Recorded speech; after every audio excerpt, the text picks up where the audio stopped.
what we are talking about. Ready? Receiving guidance from the elderly is a key element of success. Indeed, of learning a life lesson after years of mistakes, poor judgment, and lack of experience, we can get a piece of advice from our elderly that can change our lives for good. Can the sisters here in the back? Is it on? Yes, it's on. It's on. I learned a lot of lessons in life the hard way and wish I had known them earlier in life, so I would be in a better position today. This is an acknowledgement from a young Muslim brother who grew up in Medina. He speaks 5 different languages. And now he's a student in the Haram. He's a student studying Sunnah. He's about to graduate from the Haram. This is his experience as a young man. He's telling us about how he grew up. Okay?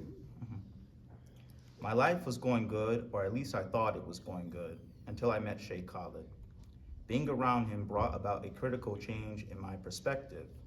His teachings rearranged my priorities, and his kind advice felt like medicine at the time of desperate need. So the Prophet sallallahu alaihi wasallam said, "Al-baraka ma akabirikum."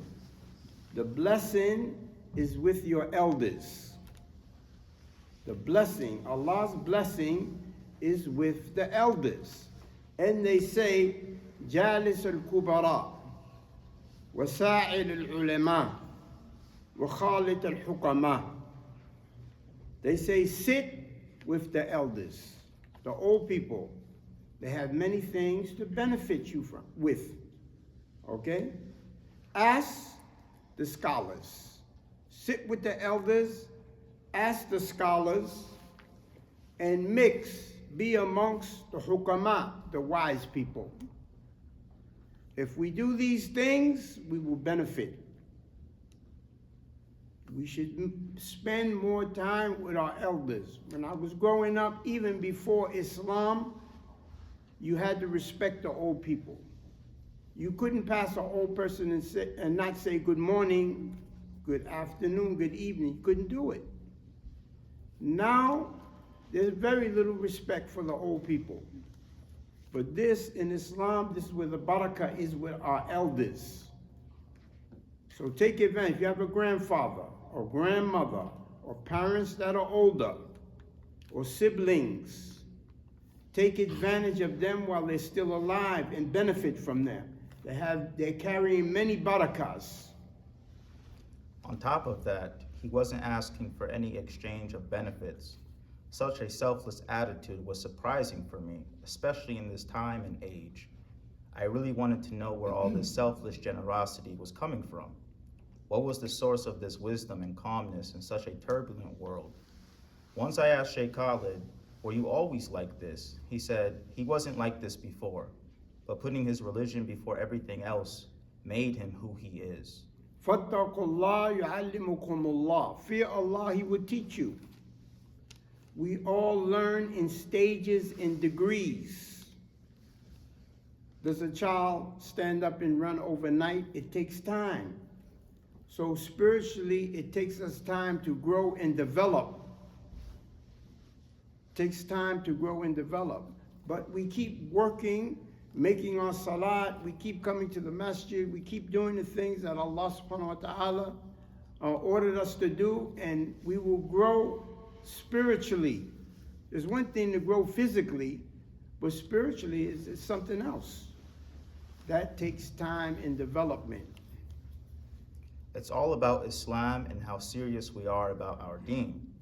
I learned from him that I have to make Islam my #1 priority. So our #1 priority should be Islam, not material, not money, not our job. Our #1 priority is Allah. Because we come from Allah, we have to return to Allah subhanahu wa ta'ala. So the most important thing in our lives should be our connection with Allah. If we want to know where we are with Allah, see where you are with Allah's book, the Quran. Wherever we are with the Quran, let us know where we are with Allah. We don't have time for Allah's book, no time for Allah's Quran, then our connection with Allah is weak. So this is the most important thing, our connection with Allah subhanahu wa ta'ala. And if our children and our grandchildren, they see us with a strong connection with Allah, then they also will develop a strong connection with Allah. Let them see us practicing Islam, not talking. A lot of people are talking. Living Islam and talking about Islam is two different things. Regardless of the circumstances, and by only trying to be a good Muslim, a lot of things in my life that seemed impossible before became a piece of cake. So now, this brother, he's young, but after he started practicing deen and being more conscious of his connection with Allah, things became easier for him. Okay? And this is what happens. If your deen is first, Allah will make other things easy for you. Put Allah first. Put the Prophet sallallahu alaihi wasallam first, and everything else will become easy. As Sheikh Khalid would always say, Allah's in charge. Allah has no limit and includes everything, even his beloved worshippers. I read in a book written by Sheikh Khalid's teacher that a father brings a child into this world, but a teacher takes the child to paradise through Islamic teachings. So the dunya mal'una wa ma fiha illa dhikrullah wa ma wallaha wal alim wal muta'allim. The dunya is cursed and everything in it. That's what the Prophet ﷺ said, except the remembrance of Allah and a teacher and a student. So that's how much Allah loves the teacher and he loves the student. We should all be students of Rasulullah sallallahu alaihi wasallam. They say, تعلم لا أدري ولا تعلم الأدري. فإن قلت لا أدري علمك حتى تدري. فإن قلت أدري سألوك حتى لا تدري. Learn to say I don't know, don't learn to say I know. If you learn to say I don't know, then one day you'll be taught until you will know. If you learn to say I know, you will be asked until you have to say I don't know. There was a man on the minbar, they asked him a question. He said, I don't know. They asked him another question. He said, I don't know the answer to that. They said, wait a minute, you're an imam on the minbar, we asking you questions, you can't answer the questions? He said, I got this post based on what I know, not on based what I don't know. I read, lived, and verified this piece of information. I am sad that I don't have a son yet to be around Sheikh Khalid to learn as much as he can. At the same time, I am relieved that Sheikh Khalid wrote a book for everyone to benefit from. So the important thing, my brothers and sisters, is to respect and honor our elders, the older people. Sit with them. They have many things to give us. Sometimes we think because they're not talking, they don't know much. No, they have a lot to give us. So we need to be in their presence, spend more time with them, and try to get the barakas that Allah subhanahu wa ta'ala has given them. Chapter 1, Important Dawa'a Advice. Excellence in the invitation to heal. This is a social work analysis of 50 years of experience designed to help other human beings heal from physical, mental, and spiritual illnesses. I first intended it for Muslims who are inviting humanity to Islam, but I later realized the benefits it might offer all human beings. So people are sick mentally, physically, and spiritually. Pay attention, you'll see it. Go to the store, you see some people walking around talking to themselves. You see other people that are on drugs. You see people, they don't know whether they're a man or a woman. People are sick. They're mentally sick, physically sick, and spiritually sick. And Allah has given us the medicine. What is the medicine? the book of Allah and the sunnah of Prophet Muhammad sallallahu alaihi wasallam. This book contains valuable lessons from religious stories and my Dawa experiences. Here you will find over 100 Dawa points, which will help you deal with people of all nationalities, races, and languages. So these are keys to help a person to give dawah. Now, most people, they think when we say the word dawah, that means you have to preach to people. Okay? You have to teach to them. You have to show them that Jesus is not the Son of God. You have to teach them that Christianity is wrong. You have to. Okay, that's a form of dawah. But dawah could be a handshake. Good morning. Good afternoon. Hello. I could say hello in 100 different ways to invite you to Islam. Good morning. A lady came up to me one day and she said, "Mister, I've been passing you for 5 years, and you've been saying good morning to me for 5 years, and I never said anything to you. I'm tired of being I'm saying the word, I ain't gonna say the word, bee." I said, "Don't worry, we all are bees sometimes." She bust out laughing. She said, "What do you have? Give me some of that, give me some." Took me 5 years to get a good morning from a lady. 5 years. So in giving dawah, you have to be patient with people. These points are keys to opening up both physical and spiritually locked doors. We're talking about doors that are locked, physical and spiritual doors. People need doors open for them to come to Islam. In order to open the door, you need keys. Can you get into that front door if the door is locked? You can't get in unless you have a key. So these keys will help you open up spiritual locked doors. The path to knowledge of our Creator and understanding others contains these qualities. Tolerance, concern. So these are all qualities that we need in order to invite people to Islam. You have to tolerate someone. Guy's smoking marijuana, he's drinking, he's cursing, he's doing all kind of crazy stuff. Okay, we look past that and say, "Hey, good morning, how you doing?" Not, "Man, put that marijuana out, you need to be drinking." You have to tolerate a person where they are. Show some consideration for them, even though they're doing something bad. You show some consideration. So if you want to be a da'i, invite people to Islam, you have to have tolerance with people. Tolerance, concern, love. People can tell whether you are concerned about them or not. If you talk to a person, "Hey, come over here, get over there, what are you doing?" That's not no concern. People can feel whether you're really concerned about them. "Excuse me, brother, can you step over here for a minute?" That shows a way of concern for them. We've lost concern for the people. Concern to want them to become Muslim.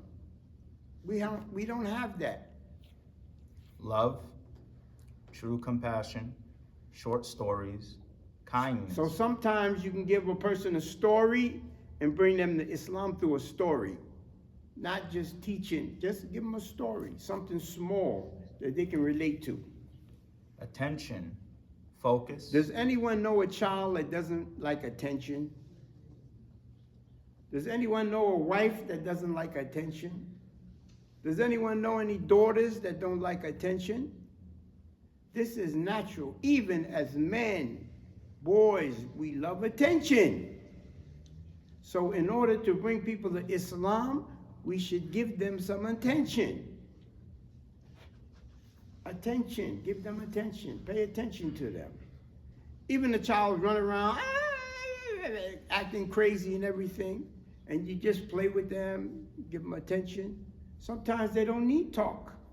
Concern, attention.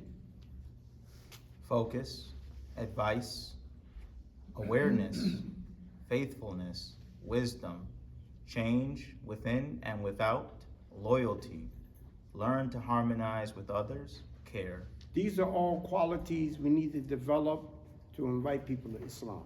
Already. To become an excellent inviter to Islam, we must first start increasing our iman, faith, which comes in time. Conviction first begins in the heart, then Islam is made manifest through our body's actions. So the first thing, in order to invite someone else to Islam, we need to increase our faith.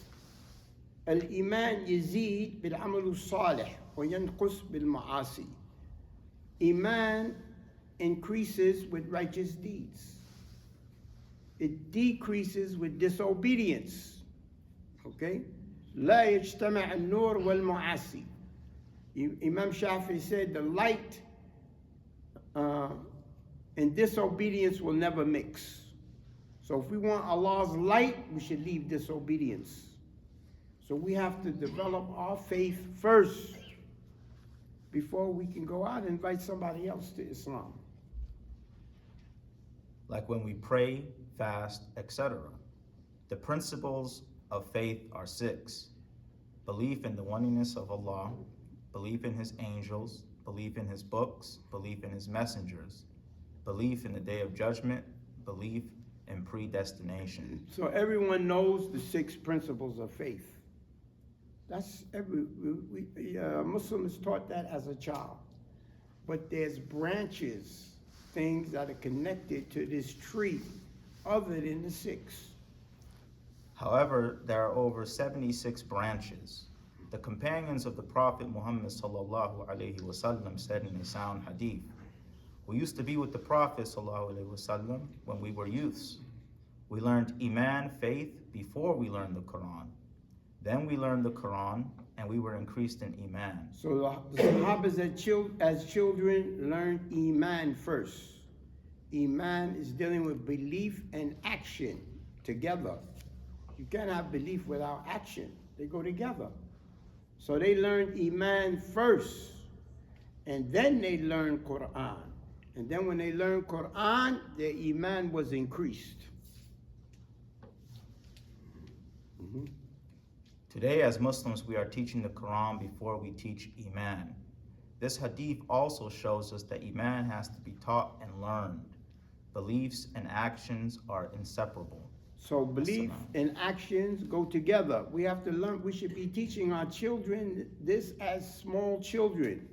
Belief and actions together, they go together. You can't separate one from the other.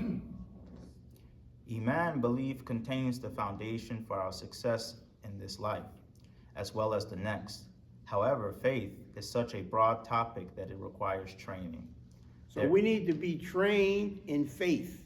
Okay, if you're a carpenter, they train you as a carpenter. Okay? If you're a plumber, they train you as a plumber. If you're an electrician, you're trained as an electrician. Apprentice, right? Okay, so we need mentors to train us in Iman, faith and action. So we'll be proficient in it. Iman has 70-something branches of faith, and shyness is a branch of faith. The actual Arabic word used is bidun, means 3 to 9. So when the Prophet ﷺ said 70-something is meant a number between 73 and 79 branches of faith. This word branches can also be explained as qualities. This hadith is referring to actions that are in accordance with Islamic traditions, and they are called Iman. So Iman, actions that are in accordance with Islamic traditions. There's over 70 branches of faith. Mm-hmm. Iman increases with the performance of righteous deeds or diminishes in our disobedience from the Quran. We know Allah has told us to do the things He and His Prophet sallallahu alaihi wasallam. So ما أتاكم الرسول فخذوه وما نهاكم عنه فانتهوا. Whatever I've given the Prophet, take it. Whatever I prohibited from him, stay away from it. This is our iman. So things that we're doing on our cell phones when nobody's watching, or things that we're doing in secret that nobody's watching, Allah's watching us. And kiraman katibin ya'lamuna ma taf'alun. Two angels, one on the right is writing down our good deeds, the one on the left is writing down our bad deeds. So we're not getting away with anything. Have ordered and leave the actions he and his Prophet ﷺ have prohibited. So what we have been instructed to do by Allah and his Prophet ﷺ we do, and what we have been prohibited from we avoid. This is the essence of Iman. All the branches of faith consist of either the actions of the heart, tongue, or body. Faith and all its branches. So faith is dealing with actions of the heart, tongue, or the body. Faith and all its branches speak to our connection with the Creator. So our heart, we believe that Allah subhanahu wa ta'ala has an essence, that Allah. But we cannot understand Allah's essence. They say, ترك الإدراك إدراك وبحث عن ذات الله سبحانه وتعالى إشراك. Leaving, trying to ascertain Allah's essence is ascertaining. And trying to search for Allah's essence is shirk. You cannot understand and comprehend Allah's essence. Nobody can do that. So in the heart, there's iman in the heart. We have ikhlas. Can you see ikhlas? No. Ikhlas is what Allah gives those who He loves. وَمَا أُمِرُوا إِلَّا لِيَعْبُدَ اللَّهَ مُخْلِصِينَ اللَّهُ الدِّينَ هُنَفَاءَ. I have not ordered you except to worship Allah with ikhlas. Tawakkul. Can you see? Tawakkul, trust. You trust in Allah in all circumstance and condition. This is from the heart. Rida, satisfaction. We should be satisfied whatever Allah subhanahu wa ta'ala gives us, or whatever our circumstances and conditions are. Radiyallahu anhum wa radu an.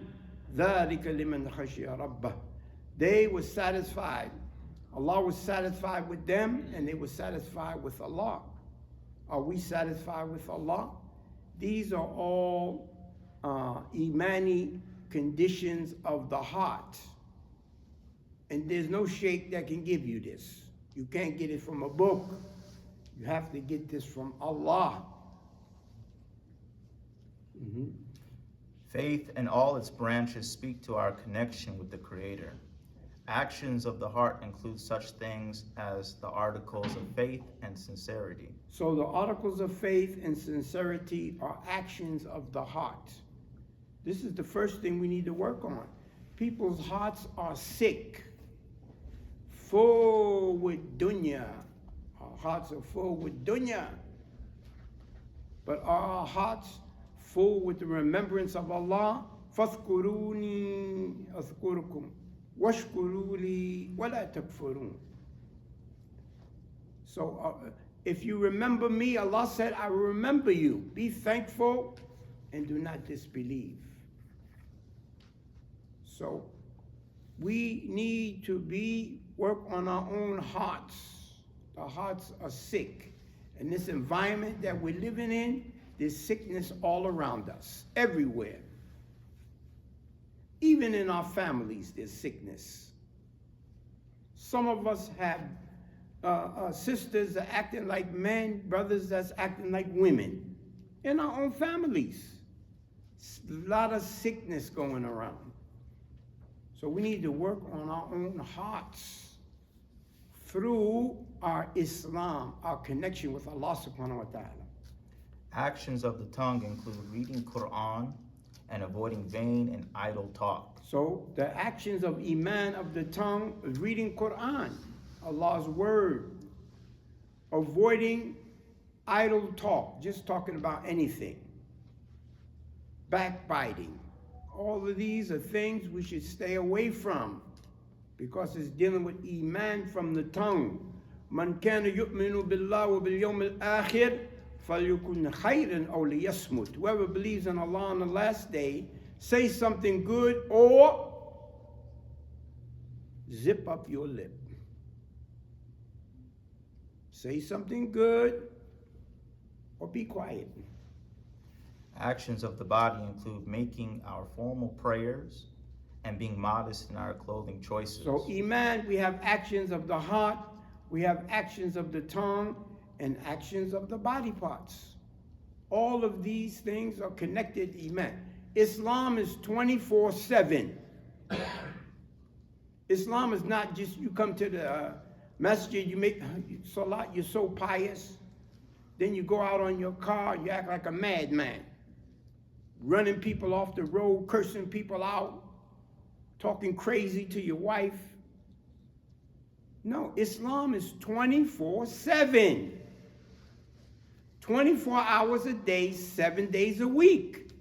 Because everything we do is supposed to be part of Islam. Marriage, Islam. Work, Islam. Even if you do some physical exercise for your body, it's part of Islam. So Islam should be our way of life, not just conversation. 24/7. 24 hours a day, 7 days a week. If you sleep, that's Islamic. You sleeping. We were told what to do before you sleep, what du'as to make before you go to sleep, what du'as to make when you wake up. Islam is a total way of life. Do we really want Islam in our lives, or we want to mix it with a whole lot of foolishness? God willing, we will write another book that examines these branches in detail soon. This topic is of vital importance. Dawa'a, the lost art. It has been my observation that da'is today are passionate for the religion. They may have received formal Islamic education and others informally. However, they have not been sufficiently exposed to masters of the craft. So there's many people that are learned, they've studied deen before, they have a lot of information, but many have not been trained how to deal with people. The art of giving dawah, there's an art of giving dawah. Many people have not been taught this. And just because a person has book information doesn't mean that they actually have the knowledge how to deal with people.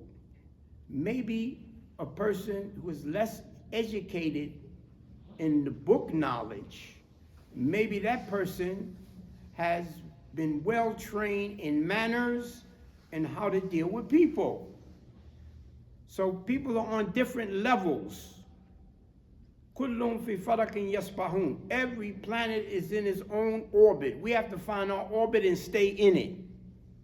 The imam wants to be the head of this, and this person wants to be that. The engineer wants to be in charge. Find what we're good at doing and work in that particular area.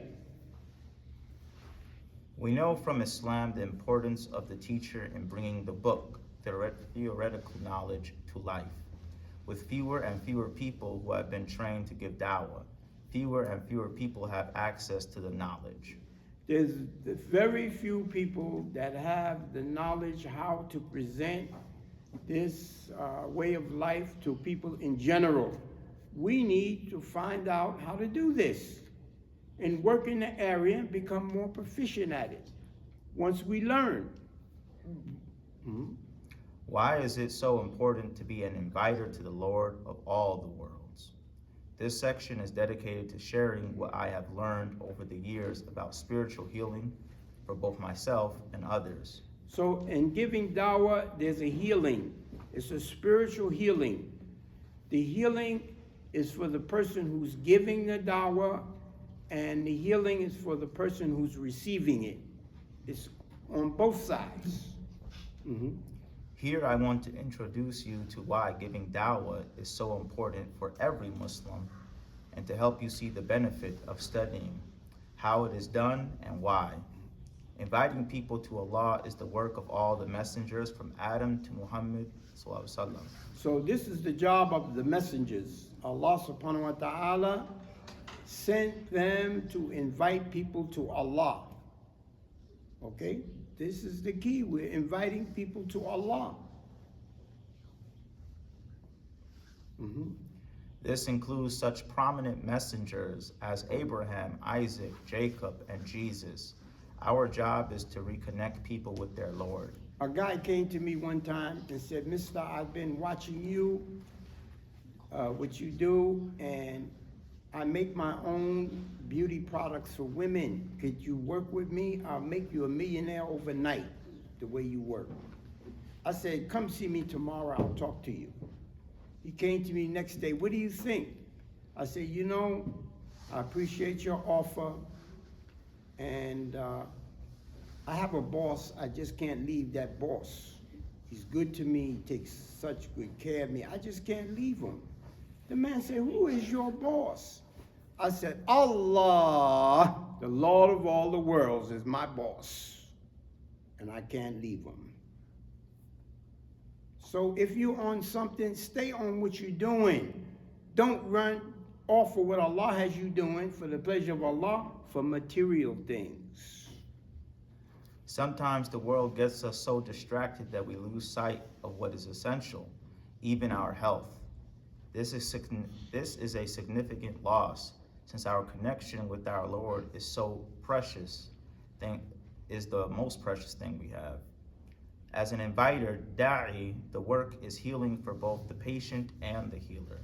So if you work in the field of Dawa'a, and you do that in the course of just one day, you have a feeling that you can't explain. It's a feeling that you get from working with people, talking about Allah. It's almost like it's a spiritual high you get from doing this.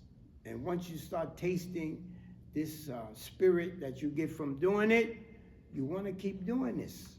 So it's a healing, it's a spiritual healing for the person who's inviting people to Islam, or talking to them, or communicating with them.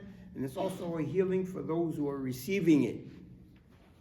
It helps us control our tempers and desires, and develops humility and a spirit of service to humanity. Yes, you know, some people are very hot-tempered. You know, they want to fight. You say something to them, they want to fight. Okay, if you have that kind of temper, go out and give Dawa'a. You'll find somebody that has a hotter temper than you, and they will do something to you before quick and get ready. So it will humble you. Giving Dawa'a helps to mold you and humble you. Okay? It helps to bring something out of you that you might not even know that you have in your own self. It's a spiritual development. Another benefit is that you will come to appreciate how complicated personal problems can be. You may find other problems affect their physical health until they are tied up in knots. So if you think that you have problems, go out and spend some time talking to people, giving Dawa'a. You say, "Boy, I don't really have a problem compared to what you see out there." I went to this place one time, and there was a sign. The man was bent over like this, and he had a gorilla sitting on his back. And the picture said, "Would someone please get this monkey off my back?" Would someone please help get this? Now that's a metaphor, but the drugs are so heavy and there's so many problems, this person actually feels like he's got a gorilla on his back. People need help, my brothers and sisters. And this is our job as Muslims, to help them spiritually. Seeing their problems will help you understand how your issues are not as severe as you thought they were. This work will also relieve spiritual burdens. There's a guy used to come down where we were giving Dawa'a in Ann Arbor, and he was a crack addict, and he would come like stand behind us, and then the brother who was standing behind, the brother would say, "Oh, here he is. He's looking good today." And this guy's looking around as if to say, "Who is he talking about?" You know, he's looking around like this. Who is he talking about? Okay? In time, he told the brother, he said, "My own mother never said anything good about me. My own mother." So here's a person that's on crack, messed up, but he's responding to somebody saying something positive to him, something nice. And guess what? Eventually, that same brother became a Muslim. When Allah created Adam, he rubbed his back and brought out all of his offspring, all of the souls, and gathered them all together and said, "Alastu bi rabbikum?" Faqalu bala. Am I not your Lord? They all said emphatically, yes. So even if a person is in a bad condition, if you rub them on a spiritual level and touch them in a certain way, you'll be able to bring them to Islam. Relieve spiritual burdens you may have been carrying around for years. It gives you keys to hidden things you may not have even known about yourself. You know, often we carry in spiritual burdens because we have in our families many jinns and spiritual things that have happened to us in life. There was a young man one time, I was asking him about his father. He said, "I don't speak to him, he ain't no good, this and that." And he just went on this thing just talking about his father. So I said to him, I said, "Listen, I'm tired of hearing your mother talk through you, okay? You go spend some time with your father and then get back to me." So he did. But he stopped talking to me because he didn't like the way I talked to him. But he went and spent some time with his father. His father became his best friend after he spent time with him. To the point, I went to my mother and said to my mother one day, I said, "Mom, let me ask you a question." She said, "What is it?" I said, "Why was Grandma teaching me to hate you?" She almost fainted. She had to sit down. She said, "Boy, you knew that?" Now, I didn't know that until I talked to this brother about his father. That was a spiritual door that was locked on me. But that door opened when I talked to this boy and gave him advice. Allah showed me what was going on with me in the spiritual world that was happening to me since I was a child. So he said all of that to say there's many things that are happening to us in the spiritual world that we don't understand.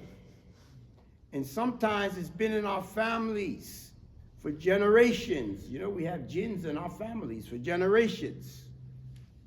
But if we do this work of dawah, Allah will open up doors, locked doors that we have within ourselves to understand things about ourselves that we didn't even know and realize. As well as an understanding of human nature, a person can find themselves more tolerant and with more love and genuine concern for people, regardless of their backgrounds.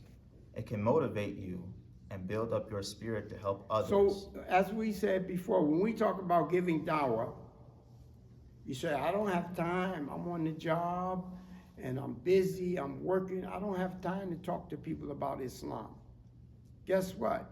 If you come in your office and say, "Good morning," that's dawah. If you ask someone working next to you, "Would you like a cup of coffee this morning? How about a juice or water? Can I serve you something?" That's dawah. Somebody's having a rough day. "Look, man, what's happening with you, man? I see you looking down. What's going on, man? Let's go get something to eat." That's dawah. Not just, now they got the YouTube going on, okay? And they got these people that got all these YouTube, and they're battling people, and they're showing them they don't know nothing and this and that. And I say, oh man, that's some excellent dawah. That's some excellent foolishness. That's not the way of Rasulullah sallallahu alaihi wasallam. Rasulullah was amongst the people. The people loved him, he loved them. A slave girl could take his hand and take him anywhere in Medina. This is the way of Rasul, not what we, all these hits on YouTube, and this person is so famous because he gave 1,000 shahadas. Where are they? Okay? You give them a shahada today and they left Islam tomorrow. Their mothers and fathers are not Muslims. They're getting high, they got boyfriends and girlfriends. Who's gonna help them? You're just giving them shahada for your ego. Oh, I gave this. No, it's not. It's about helping people, bringing them to Islam by helping them, being kind, considerate. It can motivate you and build up your spirit to help others through their crisis as well as your own. Sometimes we have our spirit is down, okay? If you give dawah, it help motivate your spirit, bring your spirit up. That happens to all of us. Sometimes you're down. You got problems, you're down. We need to boost our spirit up. To do that, talk to people, spend time with them. This work will allow you to make one paradigm shift after another. So life, you have to make changes. Dawah will help you make changes. You can't talk to everybody the same way. You got a script already written. Anybody that comes to you, want to talk to them like that. It's not relevant. You got to talk to people. You got to talk to them where they are. You got to reach people where they are and talk to them on their level, not on your level, on their level. Allowing you to see life through other lenses as it unfolds for people. So we see life through our lens, but we need to see it from other people's lenses, the way they see things. And the only way we can do that is to spend time with people. If you meet someone, let them talk. Don't be so quick. First time you meet somebody, you done killed them with your machine gun, Islamic machine gun. You done killed them. Before they even let them talk. Spend time. If you listen to somebody, in time they will listen to you. Allowing you to see life through other lenses as it unfolds for people you meet and as it unfolds for yourself. As you and your perspectives evolve, so will your ability to see situations. You know what? I met this professor at University of Michigan, and I asked him one day, I said, what do you do spiritually? He told me, he said, I go to the woods and spend time around the trees. Now, there was a time in my development Islamically, I would have got into a big argument with him about that. But after I grew and developed, I understood what he was saying, that he wants to be around nature, things that are natural. He gets a good feeling from being around natural things. So we have to see things from other people's perspectives. We have to be open. In order to give dawah, you have to be open, not closed. Be open. Because you know what? Maybe Allah will send someone to teach you. You think you're the teacher, but maybe Allah will send someone to teach you. You don't know. And evaluate them wisely. The more involved you become, the more you will see you are not only dealing with bodies, but you are dealing with souls. So the more we get involved in dealing with people, we'll see that we're dealing with souls, not bodies. Not white people, black people, Indian people, Arabic people, African. We're dealing with souls. Everybody has a soul, and that soul belongs to Allah. Allah created that soul. So every soul is important. So the more we spend time in Dawa, the more we will value and see that we're dealing with souls. It's beyond physical bodies. Dawa allows you to see, feel, and taste the pain and hurt of other human beings. It will deliver you a natural high if you are sincere. A genuine Meaning person. it will make you feel good. Those who come out of Jahiliyyah will understand that. If you were raised as a Muslim, you may not understand that. But it means it will make you feel good giving dawah. It's like cleaning. It cleans you spiritually, makes you feel good. A genuine person will find many locked doors unlocking, both spiritually and physically. So if you do this work, many doors will lock for you in your life. Things will happen to you. Allah will manifest things to you that you never even thought of. Within, it takes a lifetime for us to even learn ourselves, to understand ourselves, rather than to understand somebody else. That's a lifetime. Unexpected opportunities will unfold before your very eyes. This work is fun and can lead you to rediscover your sense of humor. So giving dawah also could be very fun. You have a good time. It's not a burden. Oh, I gotta go out there again. Oh no, I don't want to go. No. Once you get into it, you'll start enjoying it. Okay, it becomes something of joy to you. It can be very humorous. Also be aware that this work can reveal the wickedness that exists in the world and people. You will see a lot of wickedness if you give dawah. Evil, wicked things you will see. You got to be in the remembrance of Allah. You will see the manifestation of the work of Satan himself. He will do all that he can to stop you from continuing this work because... So if you're giving dawah, the devil, shaitan, does not like it. He's going to do everything he can to stop you from doing it. Because he is opposed to it. Finally, this work will bring you closer to your Lord. It will elevate your status with him. The help you need will manifest from all directions. You will find outlets and exits that you could never imagine. So if you get busy in giving dawah, whether it's on your job, in your neighborhood, whether you go out with others, Allah subhanahu wa ta'ala will open up many things for you. He will bless you. He will help you. He will send his help. I remember one time we was downtown giving dawah and reading. We had 3 Qur'ans, English, an Arabic Qur'an, and a tafsir. A man came and said, "What are you doing?" We said, "We're reading Qur'an." And then someone with us said, "Who was that?" We looked up, he was gone.